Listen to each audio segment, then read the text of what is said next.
Welcome back. We are here with Mission 13 of the Nightfall campaign, Grand Court of Sebelkeh. Hopefully I pronounced that correctly. At least looks like that phonetically, but we'll see. So this mission is extremely quick if you do it right. If you play it aggressively, you should be able to finish this one in like 5 minutes. And in fact, this is one of 3 missions in the Nightfall campaign that is actually a time-based requirement for the Master's Reward instead of some other side objective. So specifically, the timings here are, in normal mode, you have to complete this in under 6 minutes. In hard mode, you have to complete it in under 12. Again, should not be a major threat. You should be able to get this mission through pretty quickly. So this time, the required hero is Tahklora.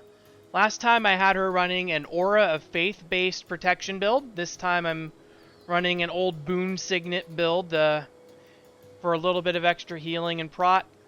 I'm trying to run around with different builds here with each hero. This isn't normally what I'd run on Tahklora. Usually I would just straight up use the Aura of Faith build or just swap her into a Smiting build or something, but I like showing other options where I can. So anyway, without any further ado, last note is make sure you have your Lightbringer title on. You have a Lightbringer stat. You have this ability here because the only enemies you're going to be fighting here are Margonites, which are going to be counted as demonic servants of Abaddon for the sake of your Lightbringer skills. You can also bring your other ones too. Do I actually have them? No, I do not. Probably because I hadn't ranked up enough for them yet. So if you want to get Lightbringer skills, if you are at least rank 3, I believe the Seeker of Whispers gives you the Lightbringer skills. So glad I didn't have them so I could show them. So yeah, you can get Lightbringer's Gaze here. Does some nice damage to Lightbringers. Oh, I got both of them. Cool. And then Lightbringer Signet gives you some adrenaline and energy if you're within the area. It's not as good. I would say Lightbringer Signet can be pretty powerful, although I'm not going to use it personally. But if you want to get a little bit of extra damage, like I could swap out Never Surrender, stick that in there, and have some nice damage. But otherwise, comp's pretty much unchanged, and we are going to dive right in. So your main objective is you want to hold the center while also controlling the control points underneath the 3 rifts. So we're going to run in quickly, get everybody in to capture the initial point, and then we're going to fight everything off.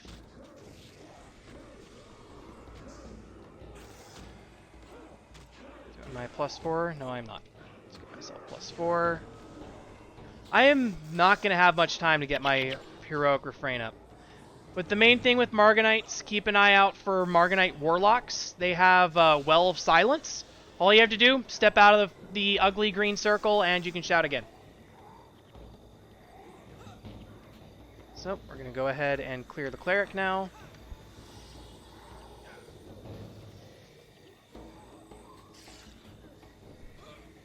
So first goal, just clear out the initial enemies here as fast as you can.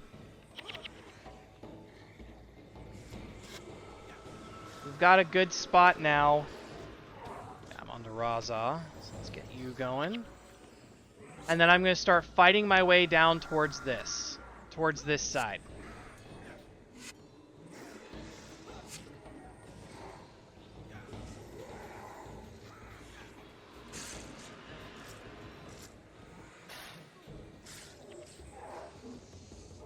My goal here is to quickly take out one of the sides.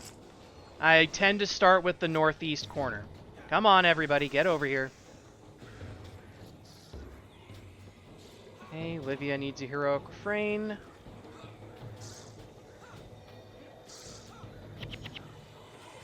I'm just keeping a close eye on the altar of Lissa here. Okay, you guys need to take out this guy fast. Please. Take out the Cleric, and all of a sudden killing these guys becomes a lot simpler. Always target the Cleric first. The fact that my heroes did not was extremely annoying. Okay, now we take out these guys, and then I'm gonna send Xandra and Razah back. in order to help capture the altar and send these guys up forward to help me out with capturing the rift. So with that, we are good.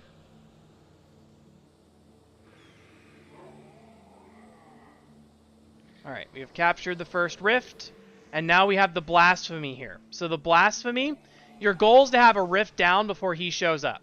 Because what he will do is he will, no matter how many guys you have, he will serve as a permanent +1 to capturing the altar.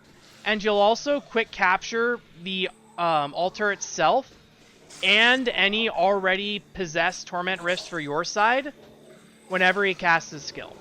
First round, you'll always come from the south, so you can always predict that much at least. I'm amazed there's still Thanos.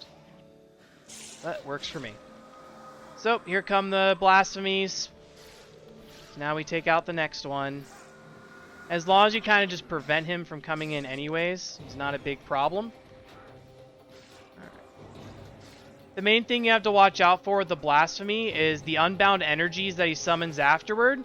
It can hit pretty hard because of the hex that's placed on all of you.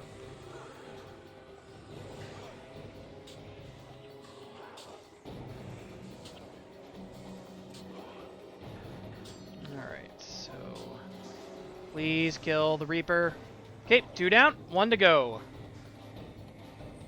So here comes another blasphemy, so I'm going to run everybody in. We're going to take him out. We're also going to have to go take out the unbound energies back here before they recapture everything. Okay, come on, goobers. These guys are not very good at actually controlling control points. Yeah, generally, when you're fighting, you want to fight in the control area so you can possess it quicker. But now that those energies are dealt with, can we get back over here? Another blasphemy coming in. So this blasphemy is going to be trying to run over towards the other rift. So you just take him out.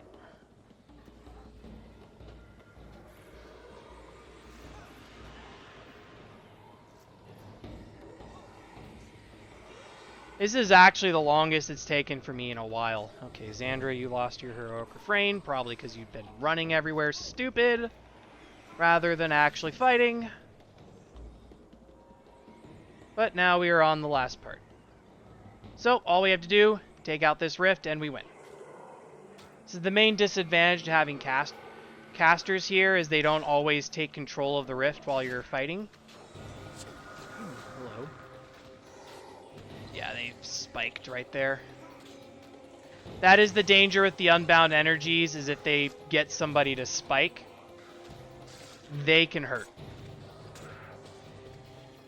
But we're going to quickly get everybody over to start capturing the rift. Now that the Tormented Claw has been dealt with. Again, I do not know where Xandra is running over there.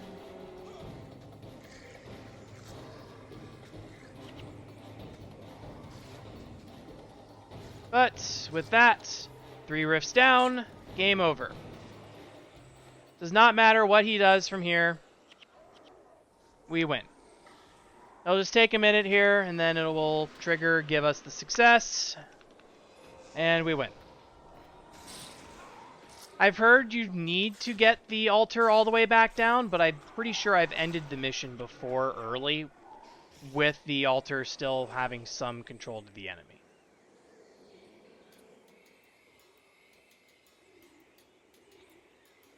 But I'll still check anyways, just because I'm paranoid. There we go. Mission done. So we'll see how long this took. Unfortunately, I'm going to be watching a cutscene for once. I guess I never explained in the Nightfall series why I'm always skipping cutscenes, so allow me to talk over this cutscene by explaining why I normally skip these. It's because I want you to do the story for yourself. This is not a playthrough here, a let's play showing you everything, so you can experience the story without having to actually play the story. Play it yourself. I am teaching you how to fish. Get it for yourself. Do not take the fish from me. I'm eating it. I must help to stop her. Yeah, whatever, Morgan. You could have done that like 15 missions ago.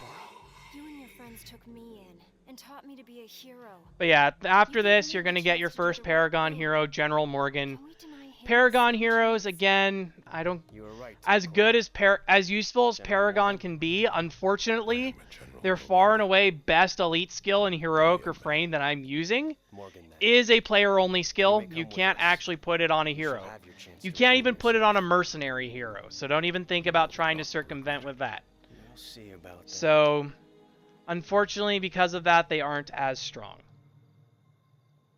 Come on, show me the time already. I don't care about Varish and all her Margonites. Leave us alone. Yeah, you sense a problem because we beat the blasphemy. Morgan was more resourceful than I thought. Oh, please. I can slay them all. You'd lose. Abaddon calls me. I can feel him call me.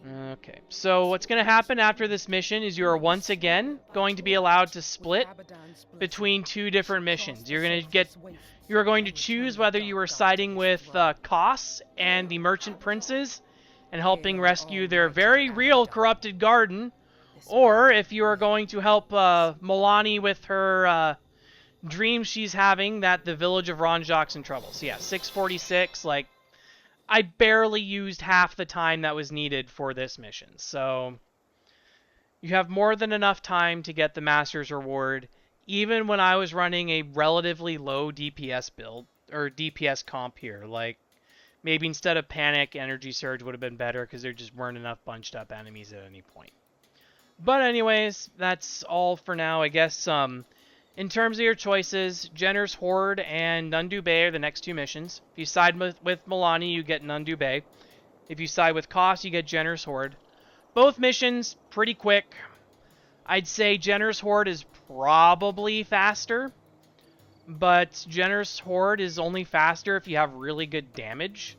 Nundu Bay is kind of on rails, so if you're confident with your damage, Jenner's Horde is probably the play.